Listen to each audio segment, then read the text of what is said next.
तुलसी में रोज जल चढ़ाने और तुलसी के पास दीपक जलाने से क्या फल मिलता है। एक बार की बात है, देवी सत्यभामा भगवान श्री कृष्ण के पास आती है और उनसे पूछने लगती है, हे स्वामी, आप नित्य तुलसी को जल देते हैं और देवी रुक्मणी नित्य तुलसी के पास दीपक जलाती है, इसके पीछे क्या रहस्य है? कृपया आप मुझे तुलसी को जल देने और तुलसी के पास दीपक जलाने का महत्व सुनाइए। भगवान श्री कृष्ण कहते हैं, हे देवी सत्यभामा, तुमने अत्यंत महत्वपूर्ण प्रश्न किया है। देवी तुलसी लक्ष्मी का ही अवतार है। देवी तुलसी भगवान विष्णु को अत्यंत प्रिय है, इसलिए ये मुझे भी सबसे अधिक प्रिय है। मासों में कार्तिक और वनस्पतियों में मुझे तुलसी प्रिय है। जो भी मनुष्य तुलसी को जल देता है, उस पर मेरी कृपा सदैव बनी रहती है। जो भी मुझे तुलसी पत्र डालकर भोग चढ़ाता है, मैं उसे प्रेम से स्वीकार करता हूँ। तुलसी पत्र के बिना मैं किसी भी प्रकार का भोग स्वीकार नहीं करता हूँ। हे देवी, अब मैं तुम्हें तुलसी को जल देने और तुलसी के पास दीपक जलाने का महत्व सुनाता हूँ, इसीलिए तुम इस कथा को ध्यान से सुनो। जो भी स्त्री इस कथा को ध्यान से पूरा सुनती है, वह सदा सुहागन रहती है। उसके घर में सुख समृद्धि आती है और दरिद्रता का नाश होता है।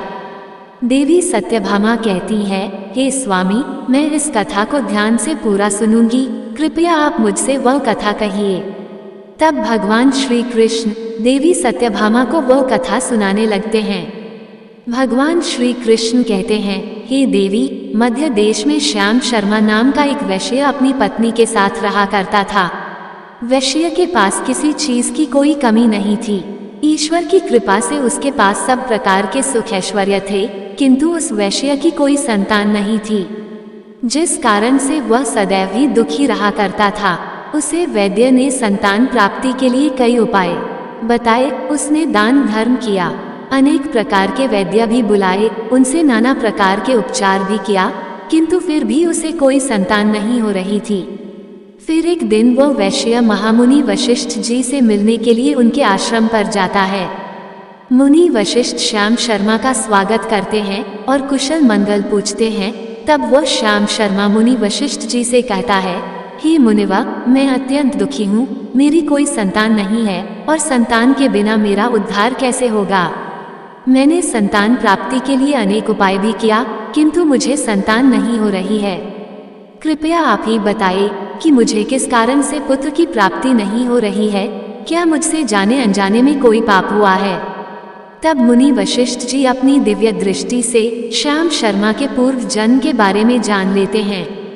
वशिष्ठ जी कहते हैं, हे वत्स, पिछले जन्म में तुम्हारे द्वारा घोर पाप हो गया था, इस कारण से तुम्हें इस जन्म में संतान सुख प्राप्त नहीं हो रहा है। श्याम शर्मा कहता है, हे मुनिवर, कृपया मुझे बताइए, पिछले जन्म में मुझसे कौन सा पाप हुआ था और उस पाप से मुक्त होने के लिए मुझे कौन सा उपाय करना चाहिए। वशिष्ठ जी कहते हैं, हे वत्स, पिछले जन्म में तुमने जो अपराध किया था उसके विषय में सुनो। पिछले जन्म में तुम एक अहंकारी वैश्य थे। तुम्हारा जन्म धनवान कुटुंब में हुआ था। तुमने पिछले जन्म में एक गाय को अत्यंत दुख दिया था। एक दिन एक गाय भूख और प्यास से व्याकुल होकर तुम्हारे द्वार पर आई थी, किंतु तुमने उस गाय को न रोटी खिलाई, न चारा खिलाया और न ही उसे जलपान कराया। तुमने बड़ी ही निर्दयता से उस गाय को अपमानित करके घर से निकाल दिया। उस गाय ने अभी अभी बछड़े को जन्म दिया हुआ था और भूख से व्याकुल होने के कारण वह गाय वहीं पर मूर्छित होकर गिर पड़ी और उस दिन वह अपने बछड़े को दूध नहीं पिला पाए, इसीलिए इस गाय ने तुम्हें श्राप दे दिया था। इस गाय के श्राप के कारण तुम्हारी ऐसी दुर्दशा हुई है। उस गाय के श्राप के कारण तुम्हें इस जन्म में संतान नहीं हो रही है। वशिष्ठ जी की बात सुनकर उसे श्याम शर्मा को बड़ा दुख हुआ और वह स्वयं को कोसते हुए कहने लगा, हाय, यह मैंने क्या किया। एक बेचारी दुखी गौ माता की सेवा नहीं की। मैंने बहुत बड़ा अपराध किया है और उसी का दंड मुझे भोगना पड़ रहा है। श्याम शर्मा वशिष्ठ जी से कहता है, हे मुनिवा, मुझे बहुत बड़ा अपराध हुआ है। अब मैं इस पाप का प्रायश्चित कैसे करूं? कृपया आप ही मुझे मार्गदर्शन कीजिए। मैंने जो पाप किया है उससे मुक्ति का कोई तो उपाय अवश्य होगा। मैं अपना सब कुछ देकर उसे पाप का प्रायश्चित करूंगा।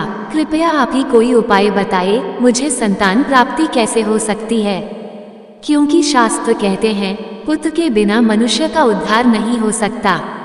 तब मुनि वशिष्ठ कहते हैं, हे वत्स, इस पाप का एक ही उपाय है, तुम पुत्र प्राप्ति के लिए पुत्रेष्ठ यज्ञ करो। इसी यज्ञ के फल स्वरूप तुम्हें संतान की प्राप्ति होगी।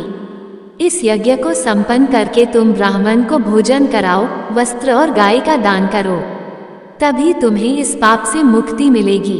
तब श्याम शर्मा वशिष्ठ जी को धन्यवाद देते हुए कहता है, हे मुनिवा, आपका कोटि कोटि धन्यवाद। मैं आपके कहे अनुसार अवश्य ही पुत्रेष्ठ यज्ञ करूंगा और ब्राह्मणों को गायों का दान करूंगा। इतना कहकर वह श्याम शर्मा शीघ्रता से अपने घर पर लौट आता है और अपनी पत्नी को सारी हकीकत सुनता है। फिर वे दोनों ही पुत्रेष्ठ यज्ञ की तैयारी करते हैं। अनेक ऋषि मुनियों को निमंत्रण देकर वह श्याम शर्मा पुत्रेष्ठ यज्ञ संपन्न करता है और उन ऋषि मुनियों तथा ब्राह्मणों को गाय का दान करता है। यज्ञ के संपन्न होने के पश्चात यज्ञ की आग से अग्निदेव प्रकट होते हैं और उस श्याम शर्मा से कहते हैं, हे श्याम शर्मा, आज तुम्हारा यज्ञ सफल हुआ है। तुमने पुत्र प्राप्ति के लिए ये यज्ञ किया था, इसीलिए तुम्हें मेरी कृपा से एक पुत्र की प्राप्ति होगी, किंतु तुम्हारे पुत्र की आयु केवल 18 वर्ष की ही होगी और 18 वर्ष समाप्त हो जाने के पश्चात तुम्हारे पुत्र की मृत्यु हो जाएगी। इतना कहकर अग्निदेव अंतर्ध्यान हो जाते हैं। पुत्रेष्ठ यज्ञ करके और अग्निदेव से पुत्र का वरदान प्राप्त करके वह श्याम शर्मा बहुत प्रसन्न तो हुआ, किंतु उसे बड़ा दुख भी हुआ। श्याम शर्मा ने सोचा, पुत्र न होने से अच्छा है कमायु वाला पुत्र ही ठीक है। फिर वह पहले की तरह अपने कार्य में लगा रहा। कुछ ही दिनों के पश्चात उसकी पत्नी ने गर्भ धारण किया।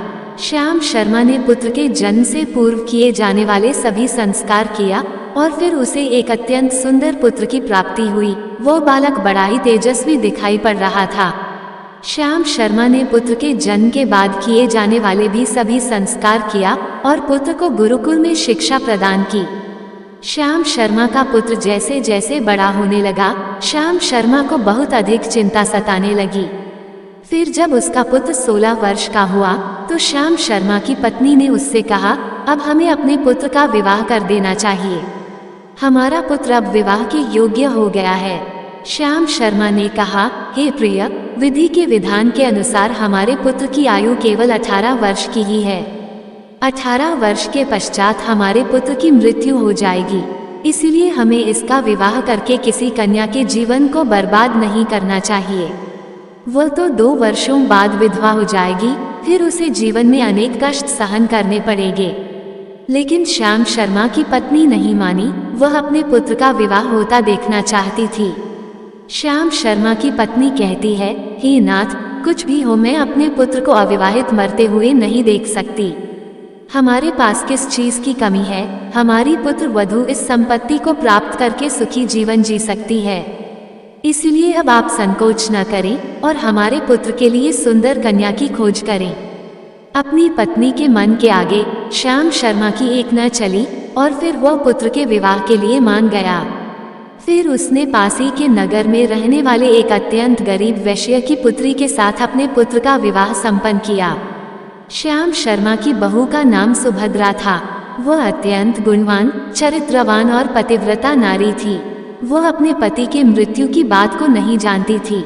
सुभद्रा नित्य अपने सास, ससुर और अपने पति की सेवा करने लगी। वह सभी के साथ बड़े प्रेम से रहती और कभी किसी की आज्ञा का उल्लंघन नहीं करती थी। उसने अपनी मधुर वाणी और कार्यकुशलता से सभी के मन को जीत लिया। इस प्रकार से 2 साल बीत गए और फिर वह समय निकट आ गया जब श्याम शर्मा के पुत्र की मृत्यु होने वाली थी। श्याम शर्मा को बड़ा भय लगने लगा। फिर एक दिन उसने अपनी बहू को बुलाया और उसे क्षमा मांगते हुए कहने लगा, हे बहू, तुम मुझे क्षमा कर देना, मैंने तुम्हारे साथ बड़ा अन्याय किया है। सुभद्रा ने कहा, हे ससुर जी, आप ऐसा क्यों कह रहे हैं? आप मुझसे क्षमा मांगकर लज्जित न कीजिए। मैं आपसे छोटी हूँ, आपकी पुत्री के समान हूँ। कृपया आप संकोच न करते हुए आपके मन में जो भी बात है वो कहिए, मैं आपकी आज्ञा का पालन अवश्य करूंगी। फिर श्याम शर्मा कहने लगा, हे पुत्री, तुम कल्याणी हो, तुम एक महान पतिव्रता हो, किंतु मेरे पुत्र के साथ तुम्हारा विवाह होने से पूर्व मैंने तुमसे एक बात छुपाई है। हमें पुत्र की प्राप्ति पुत्रेष्ठ यज्ञ करने के बाद हुई थी और अग्निदेव ने हमें ये कहते हुए पुत्र प्राप्ति का आशीर्वाद दिया था कि हमारे पुत्र की आयु केवल 18 वर्ष की होगी। 18 वर्ष के बाद हमारे पुत्र की मृत्यु हो जाएगी। अपने ससुर की बात सुनकर सुभद्रा ने कहा, हे ससुर जी, बस इतनी सी बात, आप चिंता न कीजिए। मैं आपको वचन देती हूँ कि आपकी पुत्रवधू मैं कभी विधवा नहीं होंगी। आपके पुत्र के प्राणों की रक्षा मैं करूँगी। आप बस मुझे एक दीपक, जल का घड़ा और एक गाय लाकर दीजिए। मेरे पति के प्राणों की रक्षा इन्हीं से होगी। सुभद्रा की बात सुनकर श्याम शर्मा को बड़ा आनंद हुआ और वह कहने लगा, हे बहू, जैसी तुम्हारी इच्छा, मैं तुम्हें वह सब चीज लाकर देता हूँ। इतना कहकर श्याम शर्मा ने अपनी बहू को वह तीनों चीज लाकर दी। फिर जब वह दिन निकट आ गया जिस दिन सुभद्रा के पति की मृत्यु होने वाली थी, उस दिन सुभद्रा ने सुबह उठते ही तुलसी को जल चढ़ाया और उसे प्रणाम करते हुए तुलसी के पौधे पर एक चुनरी बांध दी और तुलसी माता से प्रार्थना की, हे तुलसी माँ, मैं आपको चुनरी चढ़ा रही हूँ, कृपया अब तुम ही मेरे सुहाग की रक्षा करना। फिर सुबह के समय यमराज का एक दूत श्याम शर्मा के पुत्र के प्राण लेने के लिए उसके घर पर आ गया। जैसे ही वह घर में प्रवेश करने लगा तब तुलसी के पौधे ने उसे रोक दिया और कहा, हे यमदूत, इस घर में निवास करने वाली स्त्री ने मुझे चुनरी चढ़ाई है और इसलिए अब इसके सुहाग की रक्षा मैं कर रही हूँ। तुम इसके घर में प्रवेश नहीं कर सकते। इतना कहकर तुलसी ने यमराज के उस दूत को घर में जाने से रोक दिया।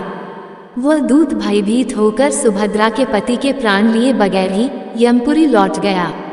यमपुरी में जाकर उसने यमराज से कहा, हे धर्मराज, मैं धरती लोक पर एक पुरुष के प्राण लेने के लिए गया था, किंतु तुलसी के पौधे ने मेरा रास्ता रोका। उस तुलसी के पौधे के कारण मैं घर में प्रवेश नहीं कर पा रहा हूँ। इस बात पर यमराज को बड़ा क्रोध आ गया। फिर उन्होंने अन्य 2 दूतों को बुलाया और कहा, तुम अब शाम के समय सुभद्रा के घर पर जाओ। जब तुलसी का पौधा सो रहा होगा तुम उसके पति के प्राण लेकर यमलोक आ जाओ। फिर शाम के समय यमराज के 2 दूत सुभद्रा के घर की ओर निकल पड़े। सुभद्रा ने शाम होते ही तुलसी के पास एक दीपक जला दिया और उससे प्रार्थना की, हे दीपक, अब तुम ही मेरे पति के प्राणों की रक्षा करो। ये के दूत मेरे पति के प्राण देने के लिए आ रहे हैं। फिर शाम हो गई, तुलसी का पौधा सो गया और यमराज के 2 दूत सुभद्रा के घर के सामने आकर खड़े हो गए और सोचने लगे, अब तो इस मनुष्य के प्राण लेकर ही हम यमपुरी लौटेंगे।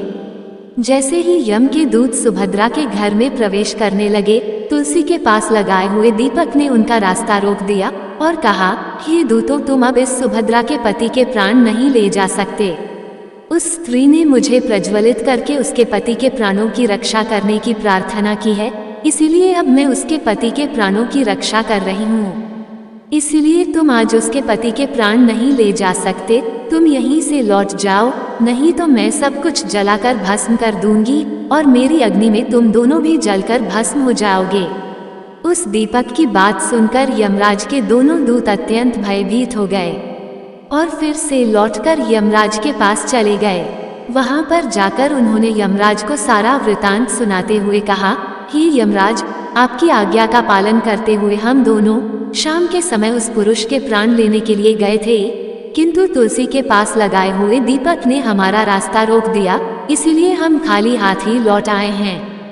ये सुनकर यमराज को बड़ा क्रोध आ गया। फिर उन्होंने अन्य 4 दूतों को बुलाया और कहा, अब तुम सुबह उस सुभद्रा के जागने से पहले जाओ और उसके पति के प्राण लेकर आ जाओ। यमराज की आज्ञा पाकर दूत सुबह सुभद्रा के घर की तरफ जाने लगे, लेकिन इधर सुभद्रा ने रात को ही घर के दरवाजे के सामने जल से भरा हुआ लोटा रख दिया और उससे प्रार्थना की, मेरे पति की रक्षा कीजिए। यम के 2 दूत मेरे पति के प्राण लेने के लिए आ रहे हैं, अब आप ही मेरे सुहाग की रक्षा कर सकते हैं। इतना कहकर वह सुभद्रा सोने के लिए चली गई। इधर यम के दूत सुबह सुभद्रा के जागने से पहले ही उसके घर पर पहुंच गए। जैसे ही वह घर के अंदर प्रवेश करने लगे तब उस लोटे के अंदर भरे हुए जल ने कहा, तुम रुक जाओ, अब तुम इस घर में प्रवेश नहीं कर सकते। ये घर अब मेरी सुरक्षा में है। मैं सुभद्रा के पति के प्राण तुम्हें लेकर जाने नहीं दूंगा। अगर तुमने इस घर में प्रवेश किया तो मैं नरक की अग्नि को बुझा दूंगा, जिसमें सारा नरक लोक डूब जाएगा। ये सुनकर यमराज के बेचारे दूत घबरा गए और एक दूसरे की तरफ देखकर उस स्थान से भाग गए। वे सभी यम के दूत यमराज के पास लौट गए और उनसे कहने लगे, हे धर्मराज, आपकी आज्ञा का पालन करने के लिए हम चारों सुबह सुभद्रा के जागने से पहले ही उसके पति के प्राण लेने के लिए पहुंच गए थे, किंतु सुभद्रा के घर के बाहर रखे हुए जल के लोटे ने हमारा मार्ग रोक लिया और इसी कारण से हम उसके घर में प्रवेश नहीं कर सके। अब यमराज को बहुत ही अधिक क्रोध आ गया।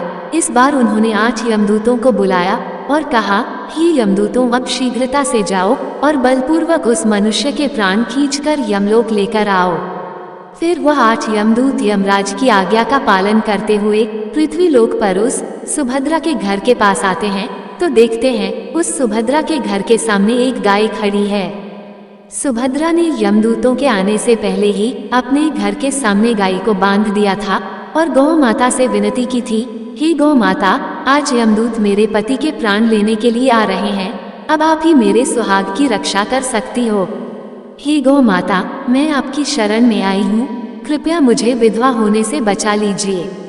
उस गाय ने कहा, हे पुत्री, तुम चिंता मत करो, तुम्हारे पति के प्राणों की रक्षा मैं स्वयं करूंगी। मेरे होते हुए यम के दूत तुम्हारे घर में प्रवेश नहीं कर पाएंगे, इसलिए तुम चिंता से मुक्त होकर घर में अपने पति की सेवा करो। फिर जैसे ही वे यमदूत घर के अंदर प्रवेश करने के लिए आगे बढ़ते हैं, तब वो गाय उन्हें रोक देती है और कहती है, इस घर में तुम लोग प्रवेश नहीं कर सकते, इस घर की रक्षा मैं कर रही हूँ। मेरे रहते कोई भी इस घर के अंदर प्रवेश नहीं कर सकता। यदि तुमने घर के अंदर प्रवेश करने का प्रयत्न किया तो मैं तुम सभी को श्राप दे दूंगी। अगर तुम्हें इस घर के अंदर प्रवेश करना है तो तुम्हें पहले मेरे प्राण लेने पड़ेंगे और तुम सभी को गौहत्या का पाप लगेगा, जिसका कोई प्रायश्चित नहीं है। वहां पर उपस्थित सभी यमदूत गाय के द्वारा श्राप देने की बात सुनकर भयभीत हो गए। वे जानते थे कि गाय के द्वारा दिए गए श्राप से कोई मुक्त नहीं कर सकता और गौ हत्या तो संसार का सबसे जघन्य अपराध और महापाप है, जिसका कोई प्रायश्चित भी नहीं है। इसीलिए वे सभी वहां से लौटकर यमराज के पास चले गए।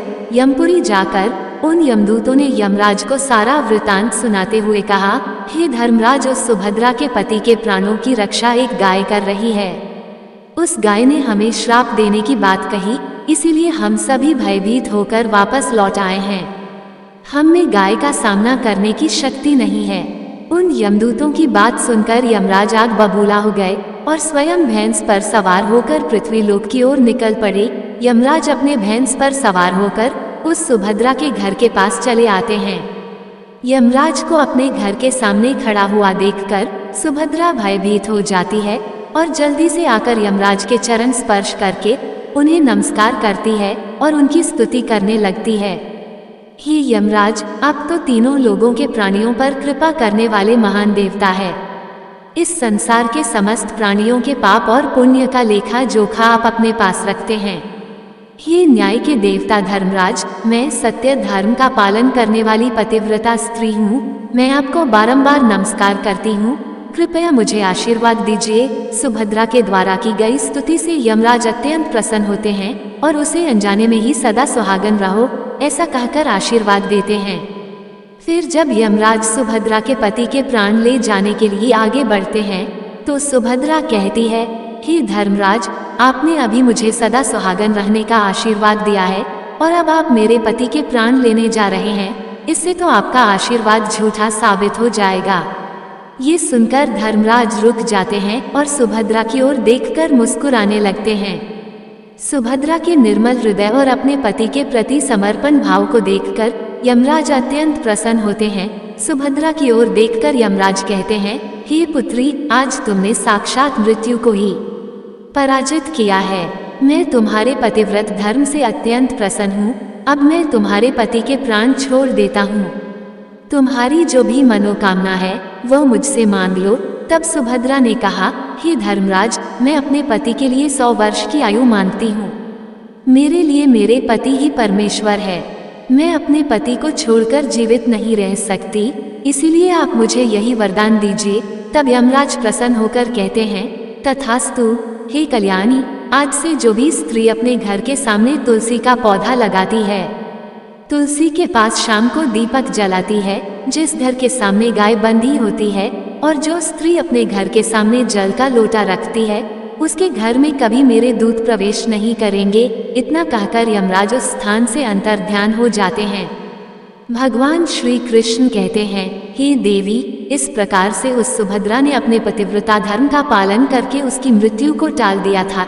इसीलिए जो भी स्त्री अपने घर के सामने तुलसी का पौधा लगाती है, रोज शाम को तुलसी के पास दीपक जलाती है, उसके घर में मृत्यु प्रवेश नहीं करती है। जिस घर के सामने गाय बंधी होती है, उस घर में कभी दुख दरिद्रता नहीं आती है। जो स्त्री अपने घर के सामने जल से भरा हुआ लोटा रखती है, उसके घर में कभी शोक नहीं होता है। तो दोस्तों, इस प्रकार से भगवान श्री कृष्ण ने देवी सत्यभामा को तुलसी के पास दीपक जलाने का महत्व सुनाया। जय श्री कृष्ण। दोस्तों, आपको ये कथा कैसी लगी कृपया कमेंट करके जरूर बताएं। वीडियो पसंद आया हो तो लाइक करें, कमेंट में जय श्री कृष्ण अवश्य लिखें और ऐसी ही और भी बहुत सारी कहानियों को सुनने के लिए चैनल को सब्सक्राइब जरूर करें। धन्यवाद।